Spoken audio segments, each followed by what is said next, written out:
Tudod, melyiknek van még nagyon jó üzeje, Nigel? Figyelj, mikor börtön, mikor eljutott, kiengedtek. Hallod, anyám, most a dalomat? Börtön mélyén számolom a napokat. Csibész lettem a rögös utat járva. Nem segített az Isten, hiába is vártam. Megbántottalak, megint rosszat tettem. Elítéltek, börtönbe kell mennem. Az életemben pedig csak jót kaptam. Cserébe én fájó könnyeket adtam, de nézd meg, mire drága, jó anyám.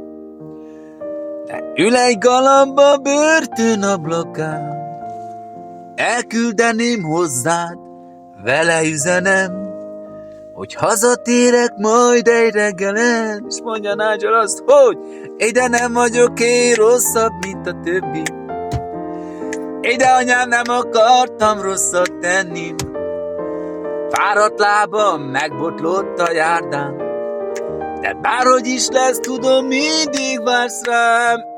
Mert szomorú a szívem, jó anyám, de sírva fekszem, miért is titkolnám. De távol tőled nehéz a rab élet, de a szívemben őrzök minden emlékképet. De felszárítom majd a könnyedet, megcsókolom azt a jó szíved. Áldjon meg az Isten téged, jó anyám, hogy felnevett és mindig vigyáztál rám.